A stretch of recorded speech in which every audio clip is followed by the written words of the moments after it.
Assalamualaikum warahmatullahi wabarakatuh. Halo sahabat sebuah kisah misteri, kembali lagi bersama saya Rio Wijaya. Terima kasih kepada sahabat-sahabat yang telah mendengarkan kisah misteri yang saya ceritakan.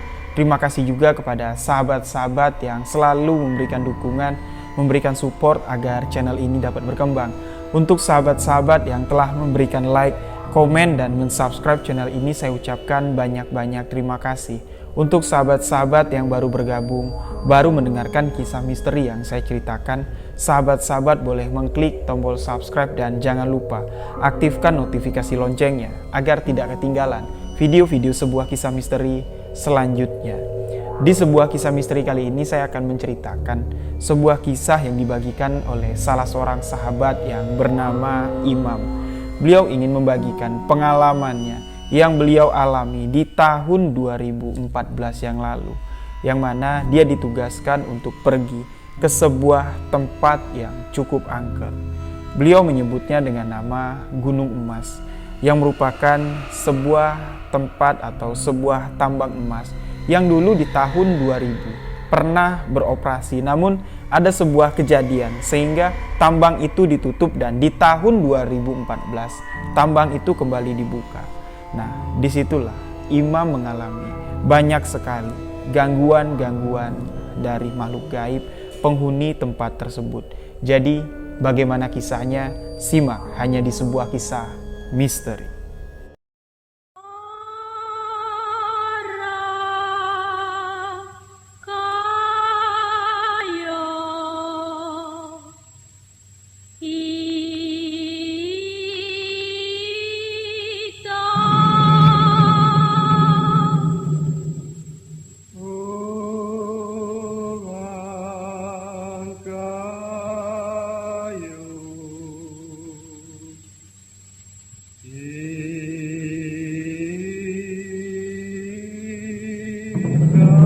Sebelum saya melanjutkan kisah ini, saya ingin mengucapkan banyak-banyak terima kasih untuk seluruh sahabat sebuah kisah misteri dimanapun sahabat berada. Alhamdulillah, channel Rio Wijaya, sebuah kisah misteri telah mencapai 80.000 subscriber. Itu semua berkat dukungan sahabat-sahabat semua. Dan di video sebelumnya, saya berjanji akan menceritakan sebuah kisah misteri yang spesial tentang pesugihan yang dulu hampir pernah saya lakukan. Dan kisah itu akan saya ceritakan di video 100.000 subscriber channel Rio Wijaya. Dan sahabat-sahabat banyak juga yang menanyakan tentang teaser sebuah kisah misteri. Dan di video tersebut, di video menuju 100.000 subscriber, saya akan membagikan 20 teaser gratis untuk sahabat-sahabat sebuah kisah misteri, yang mana teaser ini sama sekali tidak diperjualbelikan. Saya hanya membagikan untuk sahabat-sahabat sebuah kisah misteri. Nah, jadi insya Allah mudah-mudahan channel Rio Wijaya, sebuah kisah misteri, bisa mencapai 100.000 subscriber. Dan kisah yang akan saya bagikan kali ini merupakan kisah yang terjadi di tahun 2014 yang lalu. Imam pada saat itu bekerja sebagai operator alat berat, tepatnya eskavator.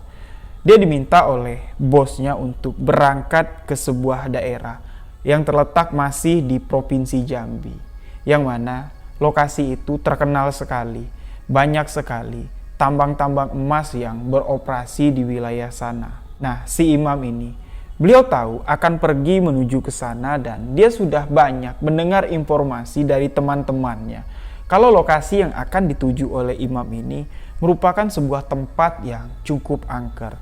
Sebuah tambang yang pernah beroperasi di tahun 2000 yang lalu namun ditutup. Di tahun 2000 itu ada sebuah kisah yang cukup mengerikan. Lokasi tambang itu dikenal dengan Bukit Emas, atau ya orang mengatakannya Gunung Emas, karena wilayah itu berbukitan dan hampir menyerupai sebuah gunung. Di bawah itulah, di bawah bukit itulah banyak sekali terdapat emas. Jadi di tahun 2000 yang lalu, sebuah perusahaan swasta pernah mencoba untuk menambang di daerah situ. Ya, namun karena keserakahan dari pemilik PT ini, karena ingin mengeruk habis seluruh isi emas yang ada di sana. Karena dataran di sana tuh sudah habis lah ya, dikeruk, digali. Kedalaman lubang yang digali untuk mencari emas itu ya sangat luar biasa, cukup dalam. Jadi karena sudah nggak bisa digali menggunakan alat berat, ya, pemilik dari PT ini atau orang yang mengolah tambang itu, dia nekat untuk membuat lubang jarum, ya, lubang kecil yang hanya bisa dilalui satu orang untuk mencapai ke dasar bumi untuk mendapatkan emas yang lebih banyak.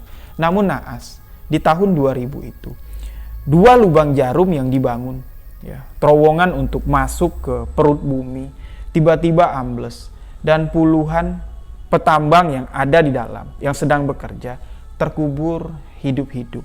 Setelah kejadian itulah tambang yang dikenal orang sebagai gunung emas itu ditutup dan tempat itu menjadi sangat angker sekali. Nah, tidak tahu kenapa di tahun 2014 tambang itu kembali dibuka dan imam diminta untuk membuka tambang tersebut untuk kembali menggali tanah yang ada di situ, mencari emas. Jadi ya, karena dia ini adalah seorang yang sudah sangat profesional, dia telah menggeluti bidang eskavator ya, atau menjadi operator eskavator ini ya kurang lebih sudah hampir 6 tahun. Jadi ketika dia mendapat informasi dari si bosnya untuk segera berangkat ke sana karena ada kerjaan, ya dia mau nggak mau lah harus berangkat.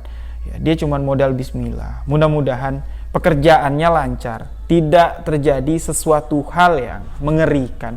Cuman itu yang ada di batinnya. Imam pun berangkat menuju ke lokasi tambang. Sesampainya di lokasi tambang, di sana sudah banyak sekali pekerja-pekerja yang menunggu imam karena dibutuhkan alat berat untuk kembali membuka lokasi itu. Ya, imam mengatakan di hari pertama di situ ada sekitar 25 orang pekerja untuk menambang di lokasi tersebut. Ya, imam langsung menurunkan alat beratnya karena memang lokasi itu kalau tidak dibuka dengan alat berat sama sekali tidak bisa dimasuki.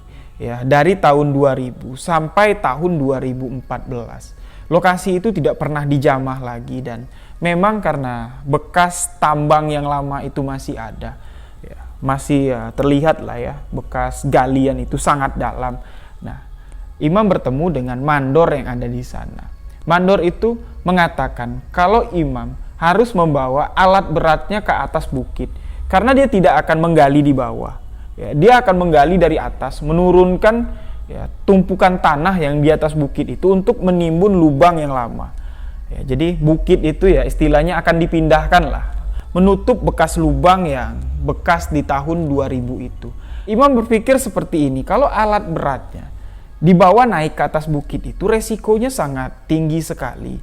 Yang pertama, bukit itu sangat terjal dan kedua, banyak sekali pohon-pohon besar yang harus ditumbangkan imam untuk bisa membawa alat beratnya naik ke atas.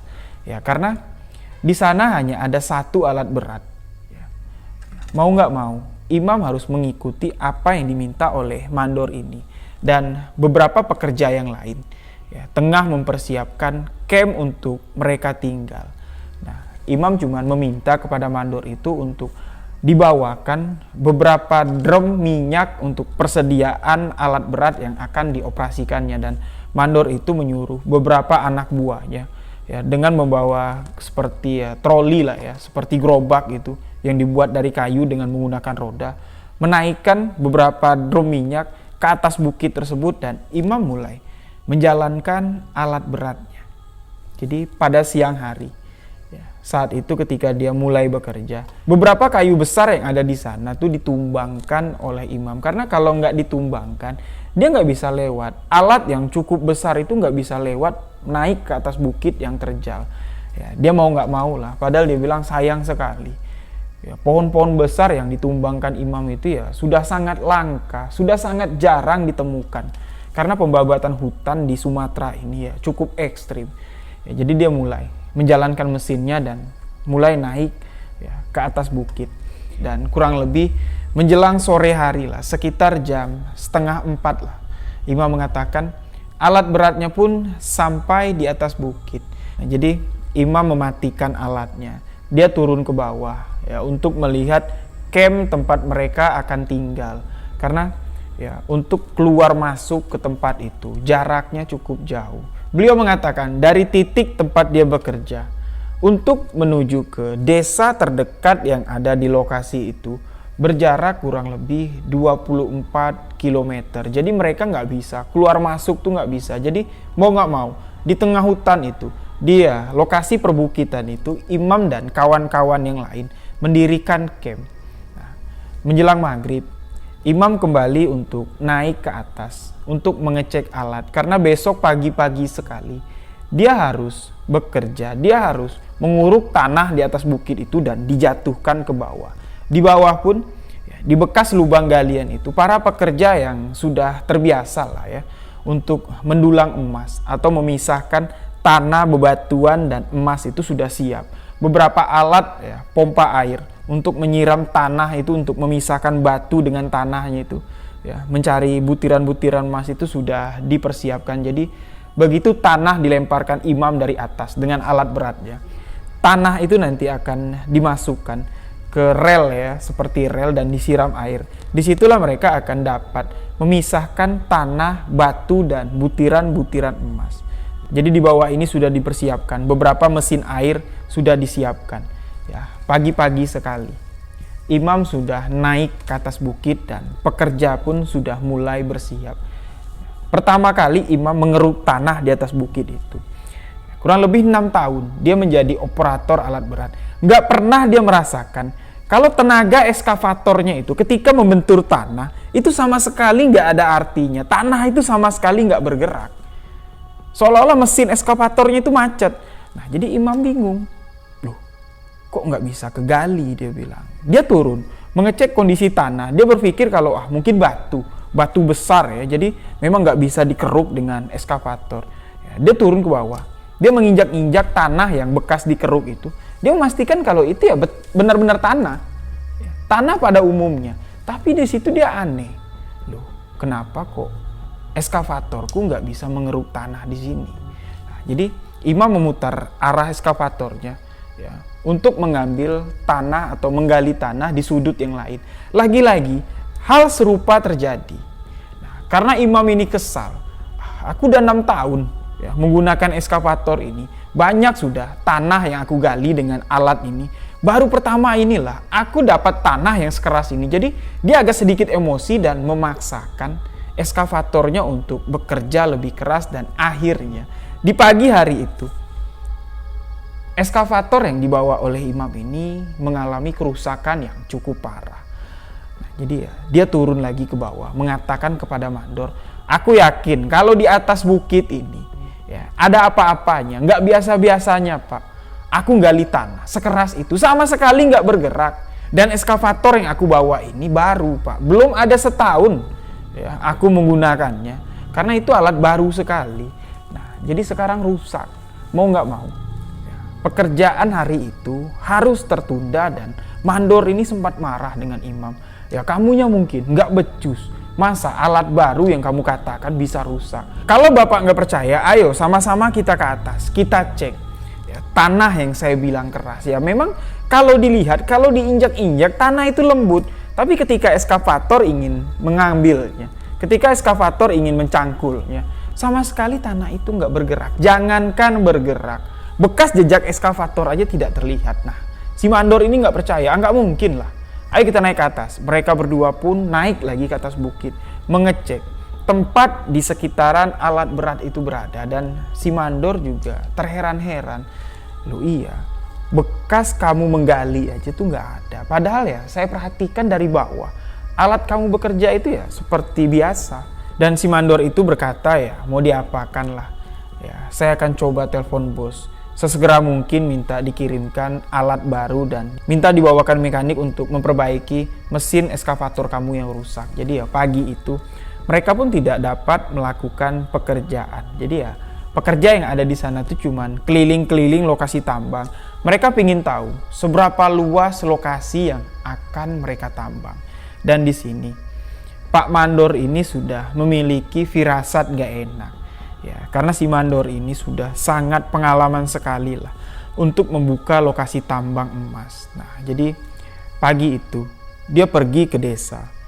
Dia membawa salah seorang ya seperti juru kunci lah, seperti dukun lah yang ada di kampung itu untuk melihat lokasi tambang yang tengah mereka garap. Dia juga dikenalkan dengan imam. Imam disuruh menceritakan apa saja yang dialaminya, gangguan-gangguan apa, keanehan apa saja yang dialaminya barusan, dan imam menceritakan, selama saya 6 tahun menjadi operator alat berat, tanah inilah tanah yang sangat keras sekali. Seolah-olah tanah ini nggak mengizinkan untuk diolah, tidak mengizinkan saya untuk menggalinya. Dan si dukun itu cuman tersenyum. Dia mengatakan, di mana bumi dipijak, di situ langit dijunjung. Di mana ada tempat, di situ ada adat. Nah, dukun ini mengatakan, yo di sini nggak sembarangan orang untuk membuka lokasi. Jangankan untuk seperti kalian ingin menambang emas, orang-orang yang ada di sini untuk menebang kayu saja tidak ada yang berani. Karena lokasi ini terkenal sangat angker. Kalian masuk ke lokasi ini seharusnya meminta izin dulu, pamit dulu dengan orang yang ada di sini. Pak Mandor mengatakan, lah, kami sudah mendapat izin dari Pak Kades. Bukan orang itu yang saya maksud, tapi orang yang menghuni tanah ini. Tanah ini kamu lihat ya memang kosong, hutan belantara, kamu tidak melihat. Banyak sekali puluhan manusia yang terbenam di tanah ini dan ratusan penghuni-penghuni gaib yang berada di lokasi ini. Sampai merinding saya. Stop. Jadi dukun ini mengatakan, kisah di tahun 2000 yang lalu, tambang ini sempat beroperasi dan menghasilkan emas yang banyak sekali. Dia mengatakan, dengan keserakahan dari pemilik perusahaan yang menambang tambang emas ini, yang tadinya sebelum dia masuk ke sini, sebelum dia mengolah tanah, dia itu memberikan sesaji. Dan dia berjanji, setiap bulannya, dia akan terus memberikan sesaji untuk penunggu atau penghuni yang ada di sini. Namun, karena hasil yang dia dapat itu sudah terlalu banyak, dia saja sudah tidak pernah lagi menginjakan kakinya di sini. Hanya orang suruhannya saja untuk mengecek, untuk mengambil hasil tambang. Batang hidungnya aja udah nggak pernah kelihatan lagi. Nah, terjadilah sebuah peristiwa yang sangat mengerikan. Sekitar 20 orang anak buahnya yang sedang berada di dalam lubang jarum tiba-tiba terkubur hidup-hidup. Bahkan jenazah mereka pun sama sekali tidak bisa dikeluarkan. Masih terpendam di tanah ini. Makanya dari itu, kalian jangan sembarangan untuk mengolah lokasi ini. Jangan sembarangan untuk masuk ke sini. Si Mandor ini ketakutan mendengar cerita dari dukun ini. Namun di sini imam ya nggak berpikiran sama dengan si Mandor. Dia berpikir seperti ini. Biasalah dukun kampung. Palingan juga minta duit, palingan juga minta sajen. Ujung-ujungnya nanti ya duit.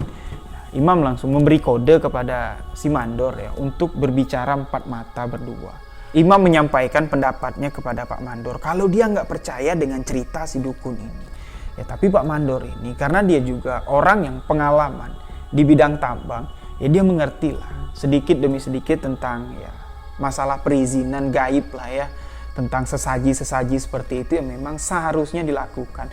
Dia memang lupa ya karena memang ambisinya. Karena ya lokasi tambang ini sangat potensial, dia bilang. Yo saya juga lupa bang untuk memberi sesaji, untuk assalamualaikum di tempat ini. Nah, jadi imam terserah bapak lah. Kalau bapak percaya dengan gituan ya lakuin lah. Kalau saya enggak, sama sekali saya enggak percaya. Jadi Pak Mandor pun menanyakan kepada si dukun. Jadi gimana mbak? Tata cara yang ada di sini untuk meminta izin. Yo karena kami ingin mengolah tambang ini. Si Mbah mengatakan, ya seperti biasalah, kamu harus menyiapkan seekor kambing. Kambing itu harus disembeli di sini dan ditumbalkan di sini. Yo nanti ya, kamu selaku pengelola di sini, kamulah yang harus memotong kambing tersebut dan menjanjikan apa yang selanjutnya akan kamu berikan untuk tanah yang ada di sini.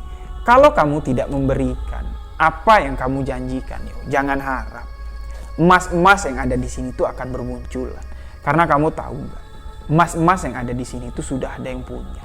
Kalau yang punya nggak mengizinkan emas itu keluar, sedalam-dalamnya kamu gali lubang, itu tidak akan ditemukan. Tapi kalau kamu dapat memberikan apa yang diinginkan oleh pemilik tempat ini, pemilik emas itu, nggak perlu kamu gali, kamu obok-obok aja air yang ada di sini, emas itu akan keluar.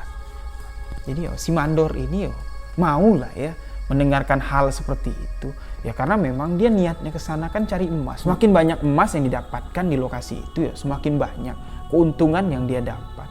Jadi dia mempersiapkan apa yang diminta oleh dukun ini sambil menunggu alat berat yang baru datang dengan seorang mekanik untuk memperbaiki alat imam yang rusak. Mereka pun beramai-ramai, seluruh pekerja yang ada di sana mempersiapkan. Ada yang pergi nyari kambing, pergi ke desa. Ada yang mempersiapkan tempat untuk menaruh sesaji, dan pada suatu malam perlengkapan pun sudah komplit. Seekor kambing jantan yang cukup besar sudah ada. Si dukun itu mengatakan, kamu boleh menyembelih kambing itu. Namun setelah kamu sembelih, kamu harus mengatakan apa yang selanjutnya kamu berikan. Nah, jadi Pak Mandor bingung. Dia menanyakan kepada dukun, loh, jadi Mbak, selanjutnya apa yang saya berikan? Ya, terserah kamu. Semakin besar yang kamu janjikan, ya semakin banyak yang kamu dapat. Nah, ya udahlah. Kalau hasil tambang yang ada di sini bisa keluar dengan maksimal, saya akan memberikan seekor kerbau untuk tumbal selanjutnya. Dan si dukun ini mengatakan, yo, terserah kamu. Awas saja nanti. Kalau apa yang kamu janjikan tidak kamu berikan, saya nggak tanggung jawab kalau ada sesuatu hal yang buruk terjadi. Nah, jadi prosesi itu pun dilakukan. Si mandor dengan memegang sebuah golok langsung menyembelih leher kambing itu, dan Pak Dukun mengatakan bagian kepalanya diputuskan, bagian ujung-ujung kakinya diputuskan, ditaruh di tempat yang berbeda. Kepala dibawa ke atas bukit, dan bagian 4 kaki yang dimiliki oleh kambing itu disebar ke 4 penjuru mata angin, ditanam di 4 penjuru mata angin. Jadi semua prosesi telah dilakukan.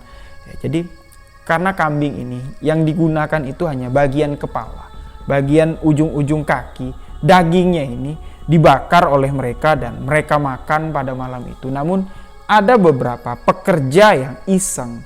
Jadi ketika mereka keluar untuk mencari perlengkapan untuk ritual malam itu, ya sempat-sempatnya 2 orang ini membeli minuman keras. Jadi mereka sambil makan kambing, 2 orang ini mengajak beberapa teman yang ada di sana, pekerja yang ada di sana, untuk minum-minum sambil makan kambing bakar. Pada malam itu, si dukun ini pun sudah diantar pulang oleh Pak Mandor. Ya, karena jarak desa ke tempat tambang ini cukup jauh. Ya, setelah mengantar si dukun ini ke desa, Pak Mandor ini otomatis nggak akan berani lagi malam-malam dari desa kembali menuju ke tambang. Jadi ya dia nginep di desa atau di tempat Pak Dukun itu berada. Pada malam itu, imam dengan sekitar 25 pekerja yang ada di sana, ya mereka bersantai lah, karena besok tuh belum tentu kerja, karena alat beratnya belum sampai. Nah, ada yang sebagian sudah teler mabuk. Nah, imam ini dia cuma memandangi ke atas bukit. Ya, dia berpikir, apa yang dilakukan oleh Pak Mandor ini sebenarnya sia-sia. Aku sama sekali nggak percaya. Ya, untuk apa? Kepala kambing yang sudah dipotong ditaruh di atas bukit, ditaruh lagi di dekat mesinku, di dekat eskavatorku. Ya, daripada ditaruh di situ, ya mendingan dimakan. Mubazir. Imam ya berpikir seperti itu ya, tapi dia nggak berani juga lah naik ke atas bukit untuk mengambil kepala kambing itu buat dia makan. Nah, pada malam itu ya sekitar 1:30 lah, beberapa orang yang teler ini tadi, yang sedang tertidur itu ya teriak-teriak. Mereka teriak-teriak seperti kesakitan. Imam yang tidur di tempat yang spesial ya, memang disediakan satu pondok khusus untuk imam karena dia adalah seorang operator. Ya, tidur di pondok itu, mendengar dari kamp pekerja ada orang yang teriak-teriak bersautan, tolong, tolong, sakit, sakit, tolong, tolong. Nah, dia langsung bangun, keluar dan mengecek di sekitar, namun tidak ada orang yang berteriak. Sama sekali tidak ada orang. Dia menuju ke camp tempat teman-temannya tidur, tempat pekerja itu tidur. Dia memperhatikan satu persatu. Ya, Tidak ada orang yang berteriak. Namun di sini dia kembali lagi mendengar, tolong, tolong, sakit, tolong. Ya, itu terdengar seperti ada dua orang lah, ya, bersautan, tolong, tolong, tapi di tempat yang berbeda. Nah, imam yang penasaran, dia menghitung jumlah pekerja yang ada di sana. Dihitungnya 1, 2, 3 dan ternyata yang tidur di camp itu cuma 23 orang, 2 orangnya hilang. Nah, imam di sini tahu kalau suara yang meminta tolong itu berasal dari 2 orang pekerja yang hilang, yang tidak ada di tempat itu. Nah, jadi dia membangunkan teman-teman yang ada di sana. Jok, bangun, Jok, bangun. Itu teman kamu minta tolong tuh, nggak tahu ada di mana. Nah, jadi ya mereka panik karena baru bangun ya. Langsung lah mereka mengambil senter. Ya, mereka nyebar untuk mencari temannya sambil ya sesekali menunggu suara dan mereka akan mencari di mana sumber suara itu berasal. Dan sekitar 15 menit pencarian, terdengar lagi suara, tolong, tolong, woi, tolong. Suara itu semakin kencang, seolah-olah ya mereka tuh kesakitan. Orang yang berteriak itu kesakitan dan akhirnya beberapa pekerja yang mencari di lembah yang tempat bekas galian itu, bekas lubang jarum yang di dalamnya tertanam 20 orang hidup-hidup itu, menemukan salah satu pekerja yang ada di sana itu setengah bagian badannya sudah terbenam seperti disedot oleh lumpur hidup. Nah, jadi mereka sudah menemukannya. Woi, di sini aku dapat satu, tolong, bawa cangkul, katanya kan. Nah, orang-orang yang mendengar cangkul, mereka langsung kembali ke camp, ya, membawa cangkul dan menuju ke lokasi itu. Ternyata memang benar, imam melihat orang yang teriak-teriak minta tolong ini, setengah bagian badannya itu sudah tertanam di dalam tanah. Dan dia heran, siapa yang ngelakuinnya? Sama sekali nggak masuk akal. Lokasi tanah yang ada di situ tuh keras. Oke lah, kalau dia terbenam dalam lumpur, ya masih masuk akal. Tapi itu tanahnya keras dan tidak ada bekas galian. Ya, seperti orang itu ditancapkan begitu saja ke dalam tanah. Nah, jadi setelah evakuasi orang yang pertama, ya, mereka pun kembali beramai-ramai untuk mencari di mana sumber suara selanjutnya. Ya, mereka berkeliling, namun ya nggak dengar lagi ada orang teriak. Nah, imam nih kebayang kepala kambing yang ada di atas bukit dan imam mengatakan kepada pekerja, yuk kita lihat yuk di atas bukit. Aku ada feeling nggak enak. Mungkin aja teman kita yang satu lagi itu berada di atas bukit dan ternyata memang benar. Salah seorang pekerja yang hilang itu sedang terbaring tepat di samping kepala kambing yang ditaruh di atas bukit dalam keadaan tidak sadarkan diri. Jadi setelah mereka berdua ini dievakuasi, yang pingsan tadi digotong rame-rame turun sampai ke mes, karena di mes itu ya tidak ada listrik. Mereka cuma mengandalkan lampu pijar, lampu serongkeng atau lampu togo ya, lampu colok. Nah ya, lampu colok. Jadi penerangannya cuman itu. Yang satu ini kakinya ini dia bilang sakit sekali, seperti dilindas truk dia bilang. Rasanya tulang kakinya ini sudah remuk. Dan yang satunya lagi udah disiram air, udah diolesin minyak angin, sama sekali nggak bisa sadar. Jadi imam ini bingung sebenarnya apa yang terjadi.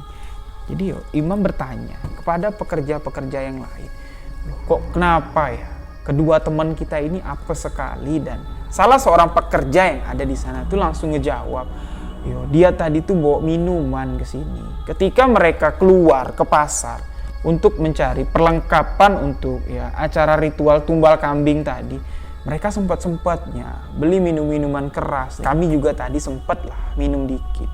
Nah, imam berpikir ya seperti ini. Karena mereka ini salah, telah membawa minum-minuman keras ya. Mungkin minuman keras itu salah satu hal yang buruk lah, yang tidak boleh dilakukan di tempat lokasi tambang, karena tempat itu angker. Jadi setelah nunggu hampir setengah jam, ya kurang lebih sudah jam 3 pagi lah ya, salah satu pekerja yang tadinya pingsan tiba-tiba sadar.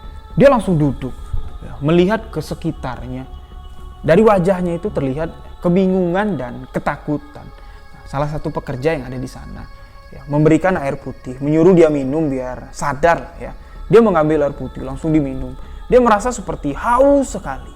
Dan setelah ya dia agak sadar lah ya, sudah agak segeran, imam menanyakan apa yang terjadi.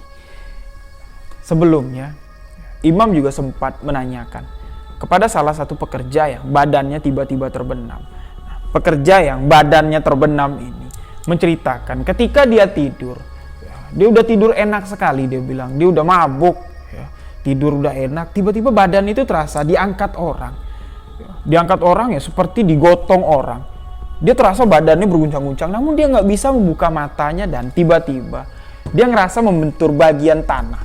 Kakinya ini merasa terbentur tanah dan sakit sekali. Ketika dia membuka mata, dia udah melihat kalau badannya ini udah setengah tenggelam di dalam tanah, terbenam di dalam tanah. Disitulah dia panik meminta tolong, berteriak meminta tolong. Jadi ketika sebelum orang-orang ini datang, teman-temannya ini datang, menemukannya yang di lokasi itu, dia melihat banyak sekali ya, penampakan-penampakan yang menyeramkan berada di sekitarnya. Dia melihat seperti manusia, tapi udah nggak berwujud seperti manusia lagi lah. Ya, ada tuh ya tangannya ini cuman tengkorak doang. Ada bagian wajahnya ini cuman setengah. Ada juga yang berjalan tuh ya seperti merayap, seperti tulang-tulangnya ini patah. Dan sosok-sosok itu mendekatinya, menatapnya dengan sinis sekali, seolah-olah aku ingin dimakan dengan sosok-sosok itu. Jadi setelah mendengarkan kisah dari orang yang badannya setengah terbenam ini, imam langsung menanyakan kepada temannya yang pingsan yang ditemukan di atas bukit, tepat di dekat kepala kambing. Sama juga, dia menceritakan, aku tertidur juga sudah lelap, kepalaku sudah berat karena aku banyak minum. Nah, aku merasa ya, tanganku nih ada yang nyeret, tapi yang megang tanganku ini besar sekali. Ya, menyeretku ya sampai ke atas, seperti dibawa orang berlari lah, seperti diseret kuda. Dan tiba-tiba aku melihat, ketika aku membuka mata, kepala kambing yang ada di sana itu, ya, matanya menyala, mulutnya terbuka, dan sosok hitam besar sedang duduk di atas alat berat kamu. Itulah aku berteriak minta tolong, dan sosok itu menginjak bagian dadaku. Disitulah aku udah nggak bisa sadarkan diri lagi. Aku nggak ingat apa-apa lagi. Tahu-tahu aku sudah ada di camp. Jadi imam mendengarkan penjelasan dari kedua orang ini yang baru saja mengalami kejadian aneh, yang sama sekali kalau imam pikir nggak masuk akal. Orang ini tiba-tiba ketemu di atas bukit. Dia merasa kalau seperti ada yang menyeretnya, dan di bagian punggungnya ini ya ada bekas baret, seperti ya badan terseret itu ada bekasnya. Imam ya berpikir, siapa yang ngerjain kita di sini? Bukannya tempat ini sudah kita beri sesaji, kok ya malah tambah dirusuhin. Jadi pada malam itu pekerja yang ada di sana tuh nggak bisa tidur lagi. Mereka ngumpul semua. 26 orang yang ada di sana, termasuk imam. Ya, mereka duduklah di bawah tenda yang dibuat sesederhana mungkin, karena itu cuma camp sementara. Ya, mereka cuma saling lihat-lihatan, nggak ada yang berani ngomong karena suasana di jam 3 pagi itu sudah sangat mencekam. Ketika matahari sudah terbit, ya, ayam sudah berkokok, barulah mereka bisa tertidur karena dia berpikir nggak mungkin lagi lah, udah pagi. Ada setan yang berani ganggu, dan mereka langsung dikejutkan dengan kedatangan Pak Mandor ya, yang tengah mengiring, mengawal alat berat yang baru. Pak Mandor langsung masuk ke camp. Woi, kerjaan kalian tidur aja, mentang-mentang tadi malam udah makan enak, makan kambing. Mana kambingnya? Disisain nggak buat aku? Mereka tuh cuma diem aja, karena Pak Mandor ini nggak tahu. Mereka ini baru mengalami sebuah kejadian yang sangat mengerikan sekali, dan mereka pun tidak berniat untuk menceritakan kepada Pak Mandor. Jadi alat berat yang baru langsung dilihat imam. Imam langsung semangat karena alat itu baru sekali, masih dibungkus plastik. Imam berpikir, wah ini nih enak maininnya, cepet lah kerjaan yang di sini bisa selesai. Kalau cuma satu bukit ini aja, imam mengatakan ya paling lama tuh 1 bulan udah habis lah, udah sampai ke dasar lah digali sama imam kalau menggunakan alat yang baru ini. Alat yang baru turun, langsung segera dinaikkan oleh imam ke atas bukit, dan seorang mekanik yang bertugas untuk memperbaiki alat imam ini juga sudah ada. Dia langsung memperbaiki alat yang rusak itu. Mekanik ini mengatakan, yuk, kalau alat itu gak bisa layak lagi pakai, ya mau gak mau harus dibawa ke kota, karena onderdilnya itu sangat ribet lah kalau dibawa ke sini.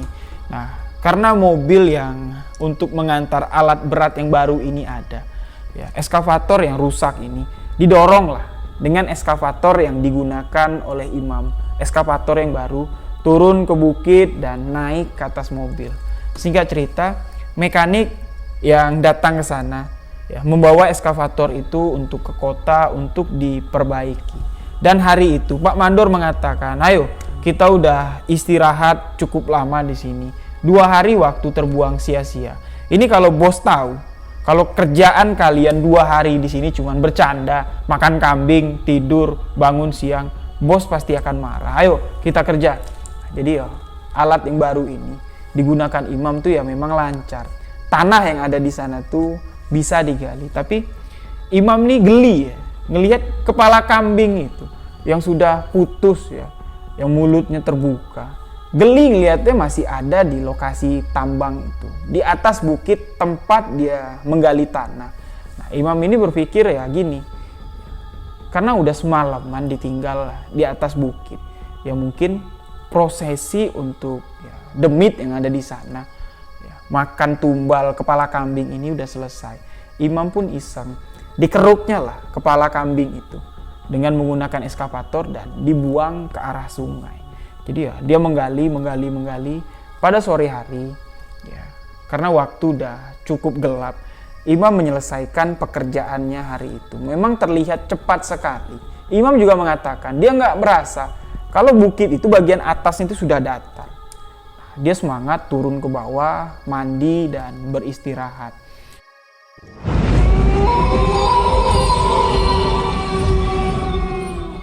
Nah, jadi sore hari itu imam cuma ngopi ya, sambil melihat ke atas bukit, melihat alat baru ini. Dia senang lah ya, karena pekerjaannya bisa cepat selesai. Tapi imam ini nggak tahu kalau dirinya itu sedang diincar oleh sosok gaib. Karena imam sudah sembarangan membuang kepala kambing yang untuk persembahan tadi. Di sini pada malam harinya, imam yang tertidur di tempat yang spesial tadi, tempat yang memang khusus dibuatkan untuk imam, dia bermimpi. Pada malam itu, dia melihat lokasi yang ada di sana itu, ya seolah-olah sudah rata dengan tanah. Sudah tidak ada bukit itu lagi. Mes yang ada di samping tempat imam tidur itu sudah tidak ada lagi. Cuman ada imam berdiri sendirian, dan di situ imam bertemu dengan sosok yang sangat mengerikan. Berkepala kambing tapi badannya badan manusia. Berjalan mendekati imam dan mengatakan kepada imam, lebih baik kamu pulang saja daripada di sini nanti kamu mati.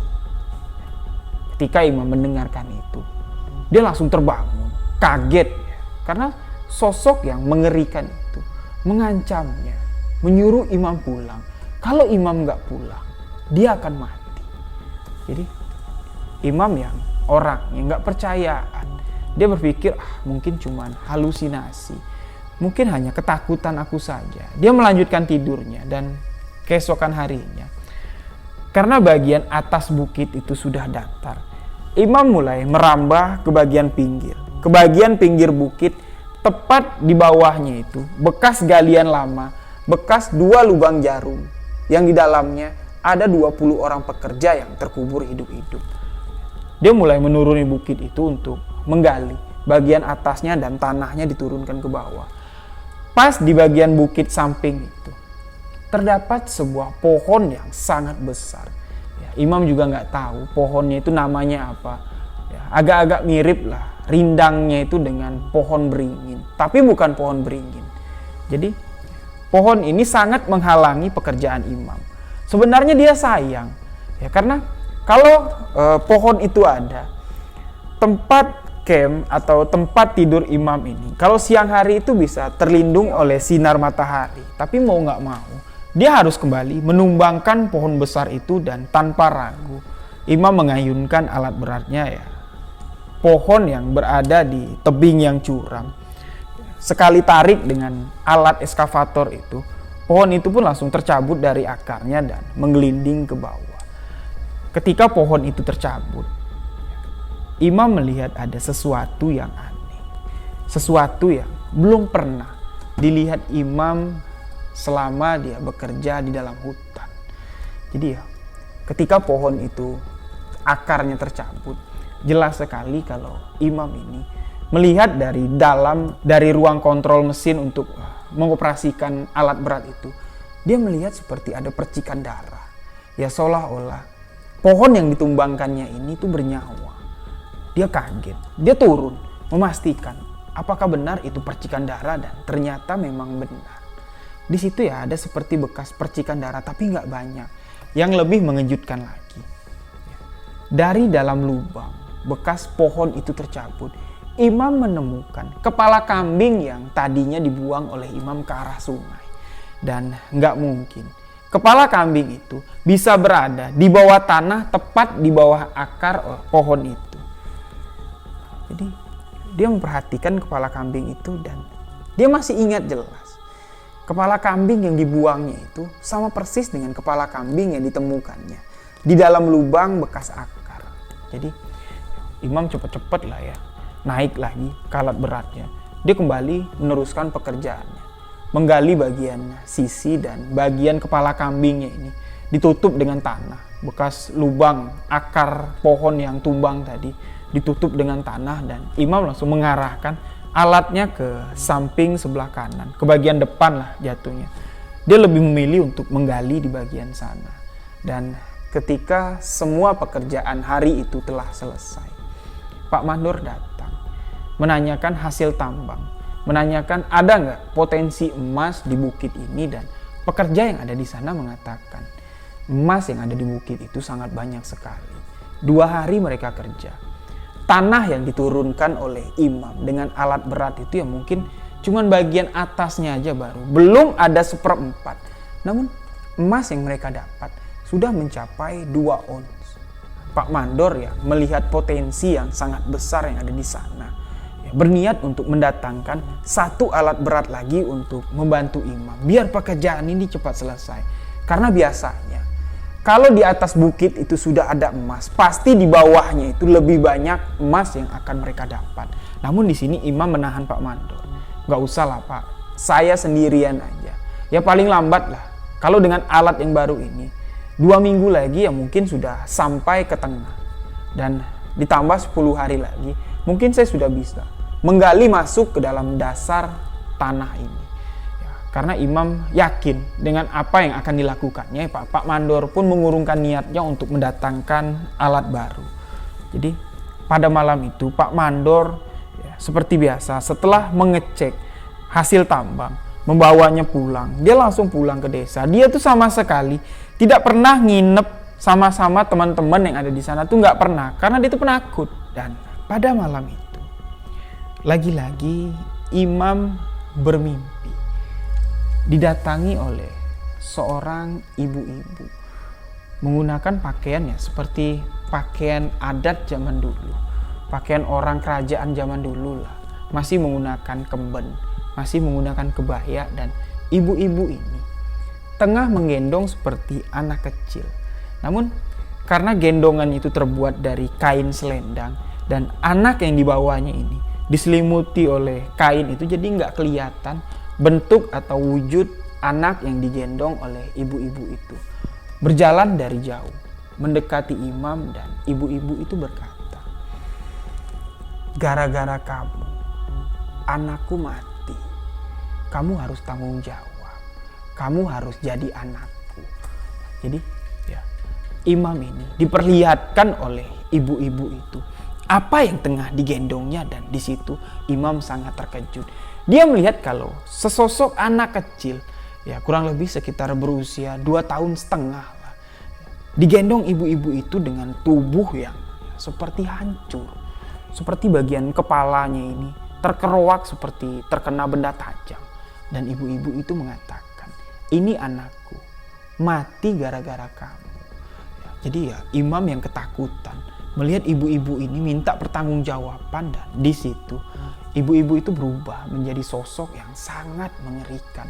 Sosok tinggi besar dengan rambut yang terurai panjang, dengan bagian payudara yang sangat besar sekali. Mohon maaf sebelumnya, dan menggendong imam.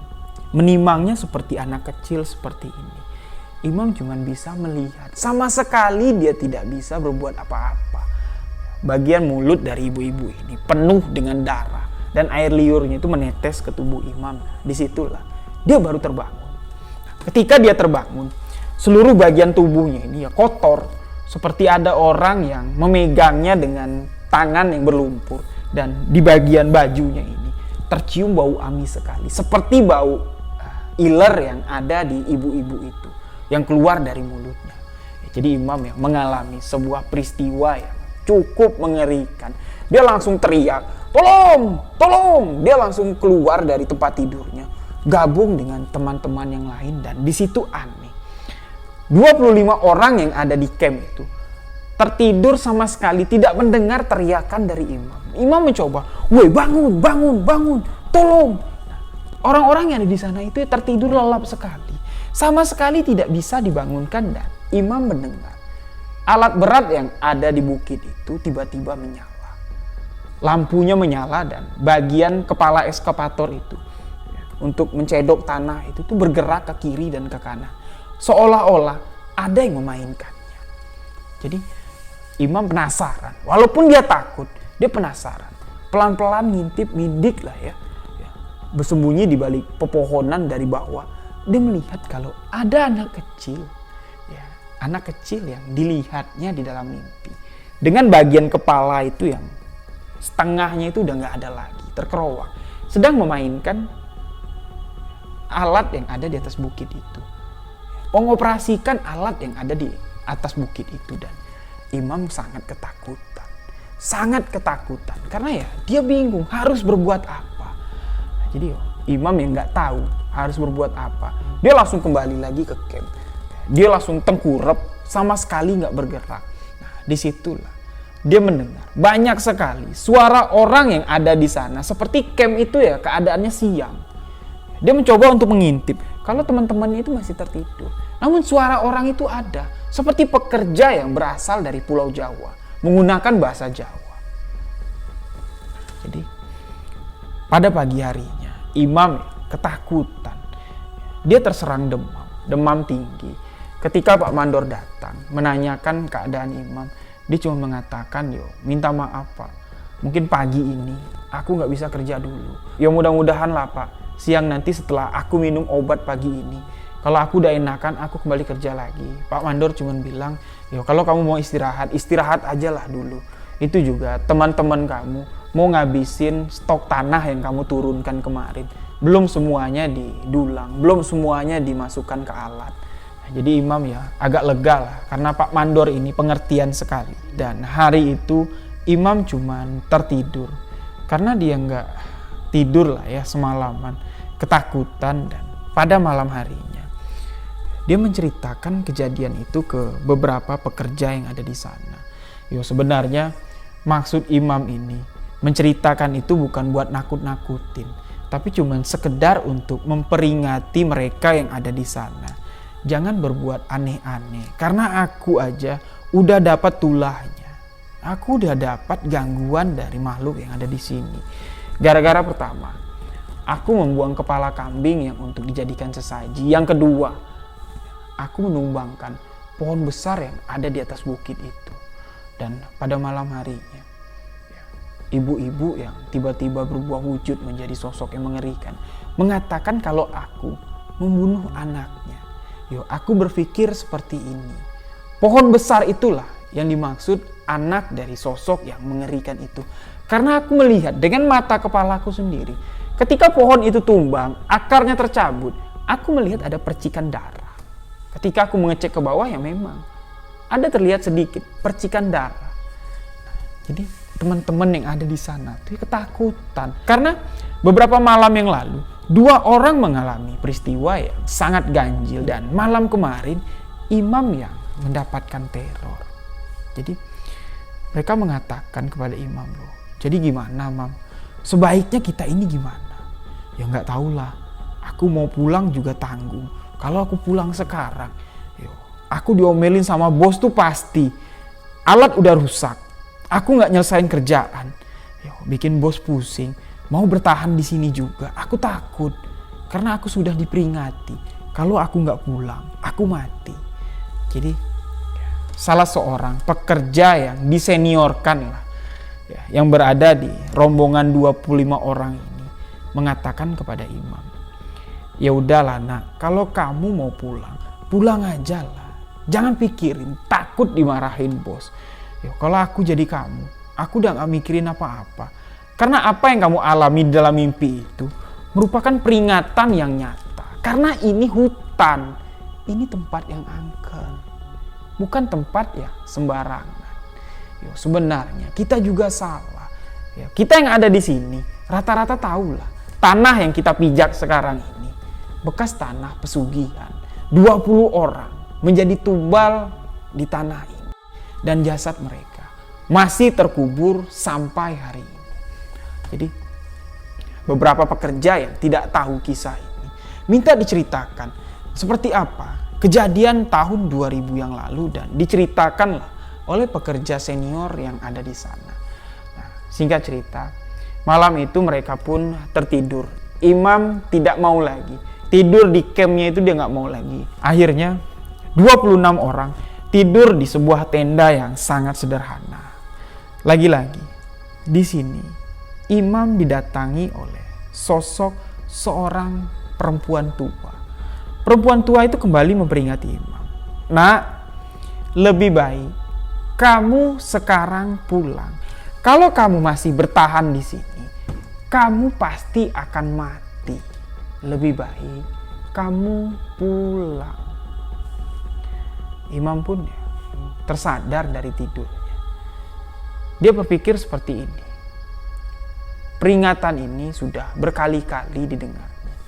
Takutnya gini, kalau nggak diikutin, memang benar ada kejadian buruk akan menimpa imam, dan yang tadinya imam ini nggak percaya tentang hal-hal mistis, tentang hal-hal gaib, apalagi ya sosok penampakan itu dia sama sekali nggak percaya. Tapi setelah peristiwa yang dialaminya, imam pun percaya dengan adanya makhluk gaib, dengan adanya alam gaib, dan keesokan harinya dia mengatakan kepada Pak Mandor, dia sudah tidak kerasan lagi bekerja di sana. Dia menceritakan semualah apa yang dialami oleh imam. Pak Mandor, karena dia juga orangnya fair, tidak mau memaksakan pekerja. Dia juga mengatakan kepada pekerja-pekerja yang lain, kalau kalian yang ada di sini mau pulang ikut imam, yo silahkan pulang. Tapi kalau kalian mau bertahan di sini, yo silahkan bertahan. Yo mudah-mudahan aja apa yang ada di mimpi imam tidak menimpa kita semua yang ada di sini. Karena saya sudah memberikan tumbal untuk lokasi ini, tumbal untuk penghuni yang ada di sini. Singkat cerita, imam pun pulang ke kota. Nah, setelah 2 minggu, imam ini pulang ke kampung. Tidak lagi berada di lokasi tambang. Dia mendapatkan sebuah kabar yang sangat mengejutkan. 3 orang pekerja tambang yang ada di sana meninggal dunia karena tertimbun longsoran yang ada di atas bukit bekas tempat imam bekerja. Dan lagi-lagi lokasi tambang itu ditutup. Jadi imam berpikir seperti ini. Teguran yang dialami oleh imam, teguran dari sosok nenek-nenek itu benar. Mungkin kalau imam yang kerja di sana, imamlah yang akan menjadi sasaran tumbal untuk lokasi itu. Nyawa yang akan hilang di lokasi itu ya mungkin saja imam. Tapi naas, 3 orang temannya tertimbun longsoran yang ada di sana. Sedangkan alat berat sudah tidak beroperasi lagi. Sudah sore hari. Ketiga orang ini entah apa yang dicarinya di lereng bukit itu. Entah mencari apa nggak tahu, tiba-tiba dari atas turun beberapa gumpalan tanah, turun ke bawah seperti longsor dan menimbun ketiga orang ini. Mereka pun meninggal dunia di tempat. Namun jenazahnya bisa dievakuasi karena longsoran itu tidak terlalu banyak ya, bisa digali dengan cangkul. Setelah kejadian itu, tersiarlah kabar kalau lokasi tambang yang tempat imam bekerja kembali ditutup karena sudah kembali memakan korban. Jadi demikianlah kisah misteri yang dibagikan oleh sahabat kita Imam yang terjadi di tahun 2014 yang lalu. Imam mengatakan, di tahun 2014 itu kejadian misteri yang menurut Imam sampai hari ini tidak bisa dia lupakan ketika dia sedang digendong oleh sosok wanita yang sangat mengerikan. Imam, tingginya Imam ini 173 cm, berarti lebih tinggi dari saya. Dia mengatakan, ketika dia digendong oleh sosok wanita itu, tubuhnya itu seperti anak kecil, seperti anak yang berusia 8 bulan. Ditimang-timang seperti ini oleh sosok yang sangat tinggi besar. Dia masih mengingat jelas, bentuk wajah dari wanita itu sangat mengerikan. Dan kedua, peristiwa ketika salah seorang pekerja yang ada di sana tuh tiba-tiba tertimbun. Setengah bagian tubuhnya tertimbun gara-gara membawa minuman keras ke lokasi tambang. Kedua kejadian itu menurut Imam sangat mustahil terjadi, namun benar-benar nyata dialaminya. Itulah yang namanya sebuah kisah misteri. Kejadian misteri itu memang tidak bisa dipikirkan secara logika. Yang namanya gaib itu tidak terlihat namun bisa kita rasakan. Demikianlah kisah misteri kali ini.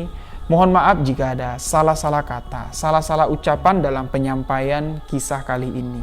Apa yang dibagikan oleh Imam ini sedikit bisa kita petik hikmah dan pelajaran bahwa ketika kita berada di tempat yang asing bagi kita, apalagi tempat itu terkenal sangat angker. Pertama, kita harus mengucapkan salam. Paling enggak, salam kepada langit dan bumi yang ada di sana. Karena setiap di bawah lapisan langit, setiap di atas lapisan bumi, itu terdapat banyak sekali makhluk hidup yang tumbuh, terlihat, bahkan yang tidak terlihat. Yang kedua, kita harus menjaga tutur kata, perkataan kita. Jangan sombong, jangan angkuh. Dan ketiga, jangan sembarangan untuk menebang pohon. Jangan sembarangan untuk berlaku seenak-enaknya. Ya, mungkin itulah pelajaran yang bisa kita ambil dari kisah yang dibagikan oleh Imam.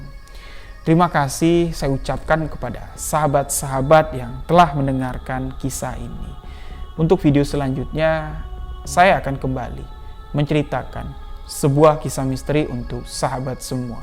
Karena lebih baik menceritakan sebuah kisah misteri daripada menyembunyikan fakta di balik realita. Demikian sebuah kisah misteri kali ini. Saya Riwijaya mengucapkan wabillahi taufik walhidayah. Wassalamualaikum warahmatullahi wabarakatuh. Salam sebuah kisah misteri.